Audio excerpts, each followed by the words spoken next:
পশ্চিমবাংলার জনগণকে সতর্ক করতে চাই যে আপনারা ধীরে ধীরে কোঅপারেটিভ ব্যাংক থেকে টাকা তুলে ন্যাশনালাইজ ব্যাংকে রাখুন।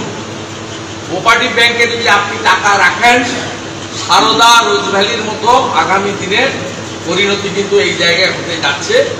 আমি বিরোধী দলনেতা 2,80,00,000 মানুষের প্রতিনিধি বাংলার, আমার দায়িত্ব জনগণকে সঠিক সময়ে সঠিক বার্তাটা দেওয়া, সতর্ক করা, সেই কাজটা আমি আজকে এই প্রেস বার্তার মধ্য দিয়ে। নমস্কার, বাংলার বার্তা থেকে বলছি সন্ময় বন্দ্যোপাধ্যায়।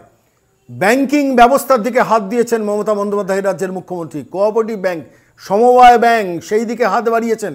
এমন একটা অবস্থা খুব দূরে নয় যেদিন এই সমবায় ব্যাংকগুলো সারদা কিংবা রোজভ্যালির মতো অবস্থা হবে। সমস্ত মানুষ যারা টাকা জমা দিয়েছেন তারা টাকা ফেরত পাবেন কিনা শেষ পর্যন্ত সেই প্রশ্ন দেখা দিয়েছে। কেন বলছি বলুন তো?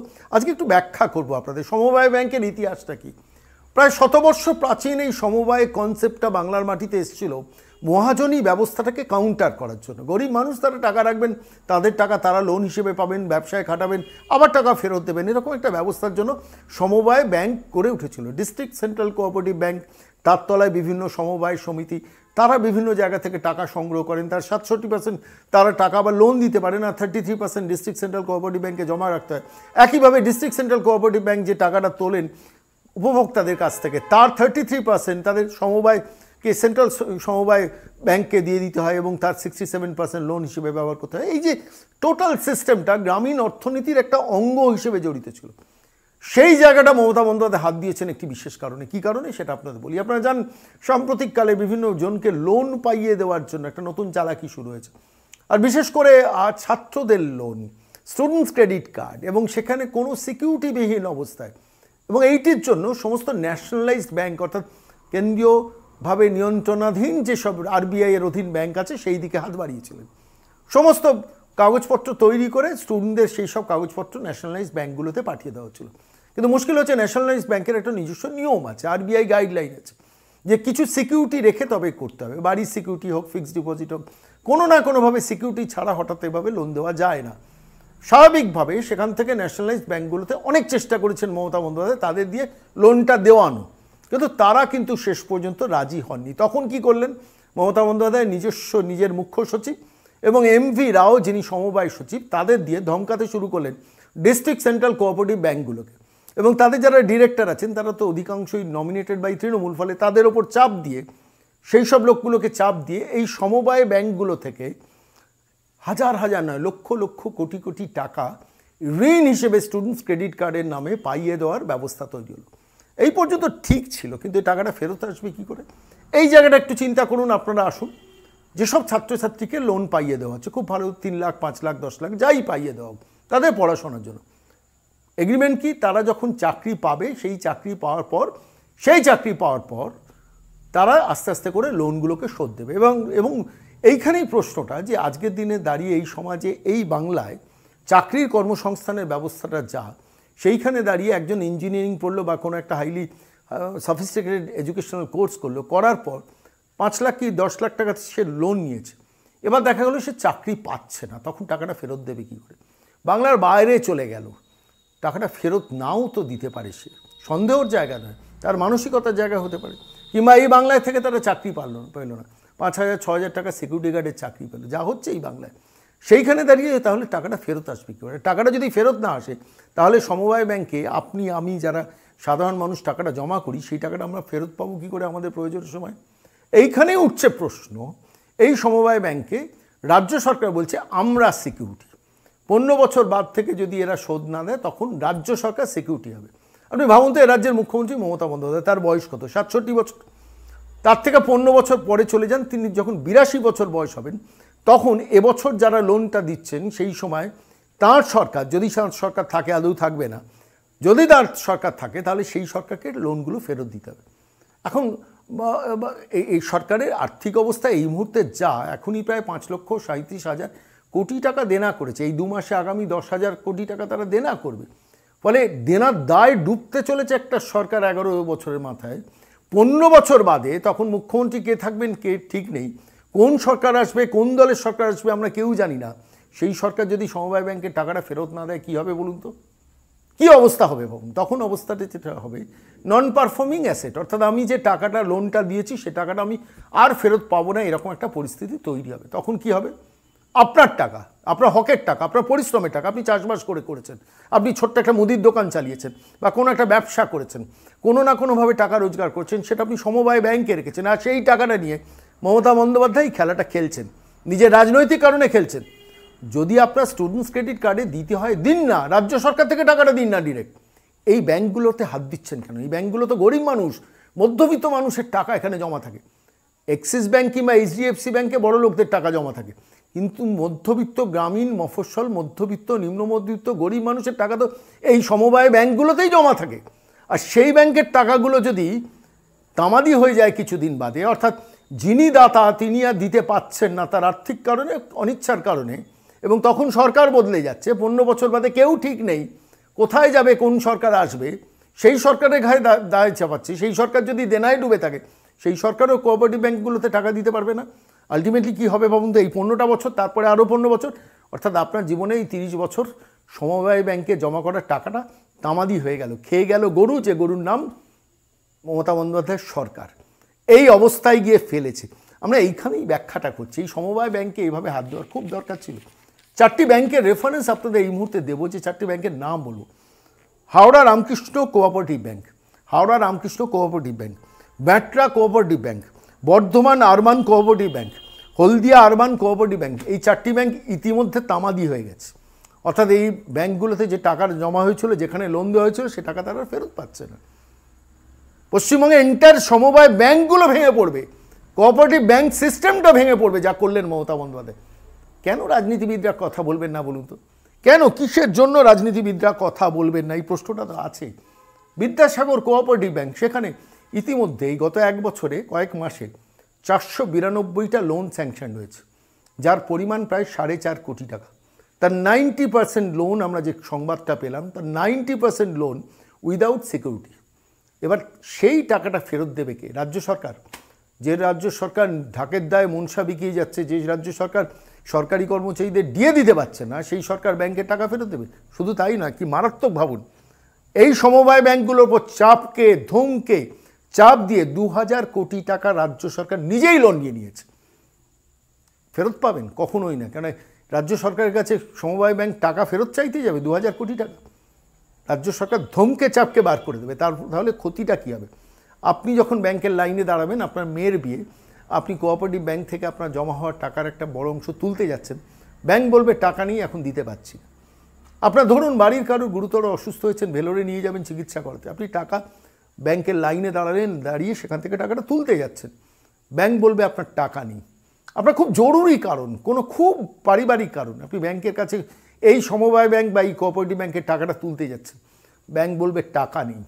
সেই টাকা নেই এর দিনটাকে নিশ্চিত করছেন এ রাজ্যের মুখ্যমন্ত্রী মমতা বন্দ্যোপাধ্যায় এইভাবে। উইদাউট সিকিউরিটি ডিপোজিট আপনি এই সমবায় ব্যাংকগুলোকে মারছেন, ন্যাশনালাইজ ব্যাংকগুলোকে মারতে পারলেন না। আপনারা জানেন ন্যাশনালাইজ ব্যাংক ইতিমধ্যে প্রচুর ক্ষতি সাধন করেছেন। আপনারা জানেন নরসিংহ রাওয়ের আমলে, রাজীব গান্ধীর আমলে একটা স্কিম চালু হয়েছিল, ব্যবসা করবেন টাকা দেবে ব্যাংক। কীভাবে? উইদাউট সিকিউরিটি, ব্যবসা দেখিয়ে, একটা লাইসেন্স দেখিয়ে 75,000, 1 লাখ, 1.5 লাখ, 2 লাখ টাকা তারা পেয়ে গেছেন। দিনের পর দিন তারা ব্যাংক থেকে টাকাটা পেয়েছেন। এইবার খুব ইন্টারেস্টিং জিনিস, এই টাকা পরবর্তীকালে সুদ সমেত বৃদ্ধি হয়ে যখন 2 লাখ, 2.5 লাখ, 3 লাখ হয়েছে, তখন ওই ব্যবসায়ীরা টাকা ফেরত দিচ্ছেন না দেখে ব্যাংকের ম্যানেজাররা যখন তাদের বাড়িতে গেছেন, তাদের দূর দূর করে তাড়িয়ে দিয়েছেন। ব্যাংক ম্যানেজাররা মাথা নিচু করে এসে ব্যাংকের ঊর্ধ্বতন কর্তৃপক্ষকে নোট পাঠিয়েছেন, এই টাকা তামাদি হয়ে গেছে, টাকার পাওয়া যাবে না।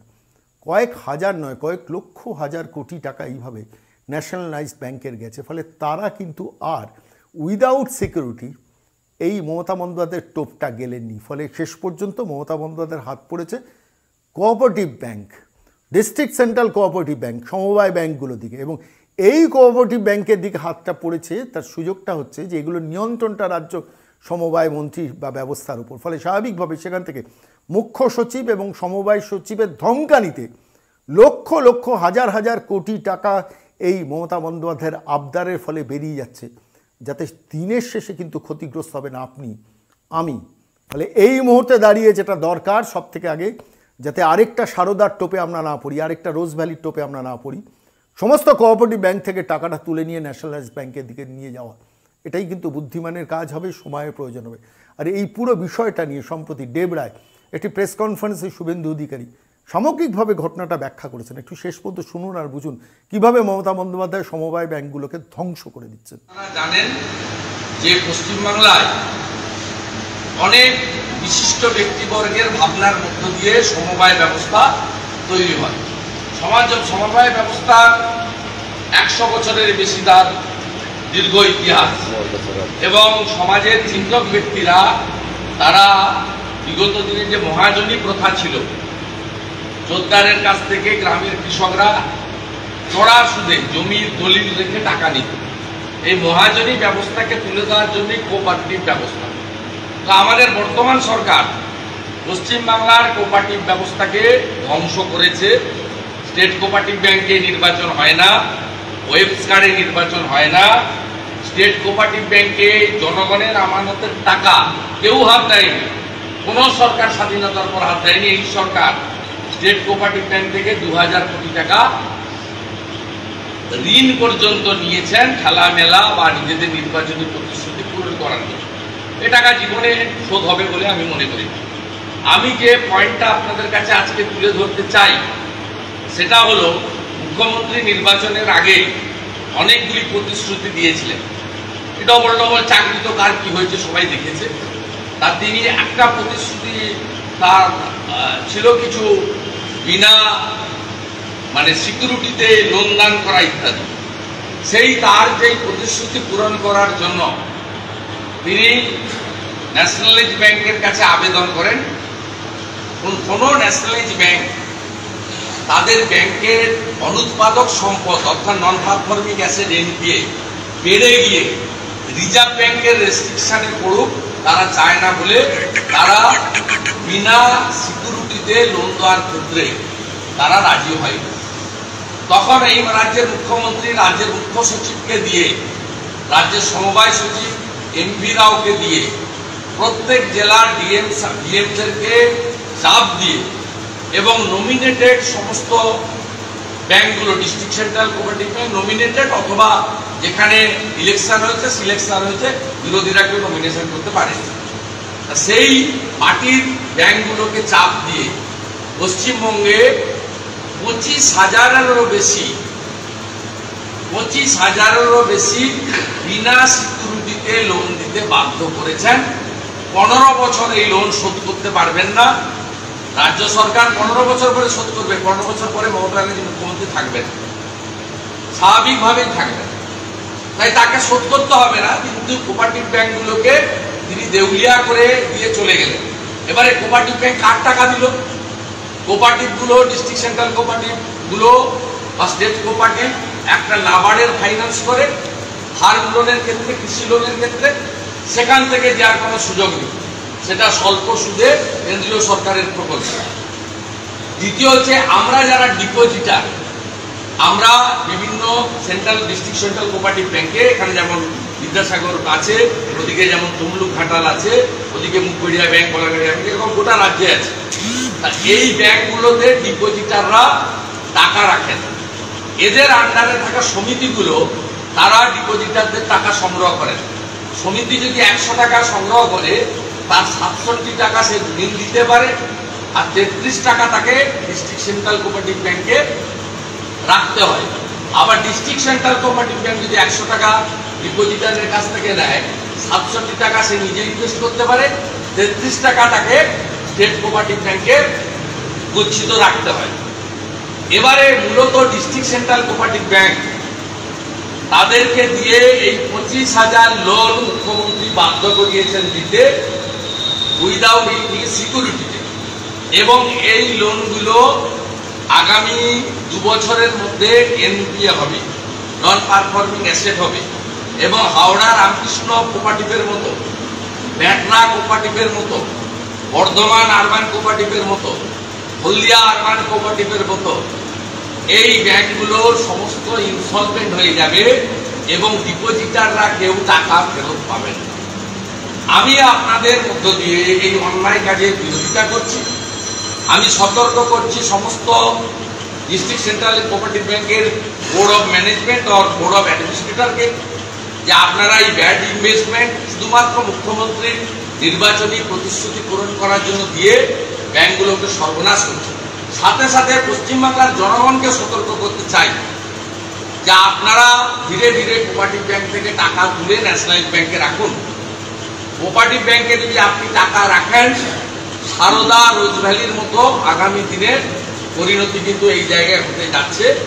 আমি বিরোধী দলনেতা 2,28,00,000 মানুষের প্রতিনিধি বাংলার, আমার দায়িত্ব জনগণকে সঠিক সময়ে সঠিক বার্তাটা দেওয়া, সতর্ক করা। সেই কাজটা আমি আজকে এই প্রেস বার্তার মধ্য দিয়ে দিচ্ছি যে জনগণ আপনারা ধীরে ধীরে কোঅপারেটিভ ব্যাংক থেকে ডিপোজিটের টাকা সরিয়ে ন্যাশনালাইজ ব্যাংকে রাখুন। কারণ এই মুখ্যমন্ত্রী সব সর্বনাশ করেছেন, শিল্প থেকে শুরু করে শিক্ষা ব্যবস্থা, স্বাস্থ্য ব্যবস্থা, বাকি ছিল কোঅপারেটিভ, সেটাও শেষ করেছেন। আজকেই বিদ্যাসাগর ব্যাংক কোঅপারেটিভ ব্যাংকের আমি মমতা ব্যানার্জি ভেবেছিলেন শুভেন্দু অধিকারীকে বিজেপিতে গেছে মানে তাড়িয়ে দেওয়া যায় না। আমি পরিচালক আছি, বোর্ড অফ মেম্বার্স আছে ইলেক্টেড, আমাকে এত তাড়াতাড়ি সরানো যাবে না। আমি সেখানে আজকে জিএম এবং তাদের বোর্ডের যারা টিএমসির লোক ছিলেন, বোর্ডের লোকই বলবো, টিএমসির লোক নয়, আমি তাদের বলেছি আপনারা 492টা বিদ্যাসাগর ব্যাংকে এই ধরনের লোন দিয়েছেন, যার গরিষ্ঠ সংখ্যক, অধিকাংশ, অল্প কিছু হতে পারে, তার সিকিউরিটি নেননি। মোট অ্যামাউন্ট কত? 4.5 কোটি টাকায় 3 মাস দিয়েছেন। এবারে এই মুখ্যমন্ত্রীর প্রতিশ্রুতি রক্ষা করতে গিয়ে চাপে আপনাকে 23-24-এ আরো 10 কোটি টাকা দিতে হবে। এরপরে আরো অনেক আসছে, আমি আর নাম বলছি না।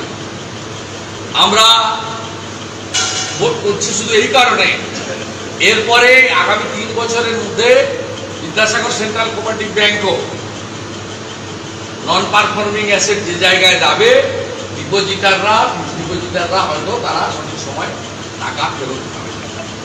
এটা শুধু একটা এক্সাম্পল দিয়ে বললাম, গোটা রাজ্যে কিন্তু একই অবস্থা। এবং স্টেট কোঅপারেটিভ ব্যাংকে বিভিন্ন সমিতি সেন্ট্রাল কোঅপারেটিভ ব্যাংকের মধ্যে থেকে রাখা 2000 কোটি টাকা রাজ্য সরকার ঋণ নিয়েছে, ঋণ নিতে পারেন না। ওই টাকা যেমন ফেরত পাবে না, রাজ্য সরকারের কাছে কে ফেরত চাই? ডিএমরা চাপ দিয়ে মুখ্য সচিবের ধমকানি, ভার্চুয়াল কনফারেন্স, এমপিরাও ধমকানিতে এই কাজগুলো, অপকর্মগুলো করিয়েছেন। মূলত তোলামূল পার্টির যারা কর্মচারী বিভিন্ন ব্যাংকে আছে তাদেরকে দিয়ে, মানে ম্যানেজমেন্টে যারা আছে এবং আধিকারিকদের প্রেসার করে। এর ফলে কোঅপারেটিভ ব্যবস্থা ভয়ঙ্করভাবে, এই ব্যাংকিং ব্যবস্থা ধ্বংসের দিকে যাচ্ছে। তার জন্য দায়ী রাজ্য সরকার, এই রাজ্য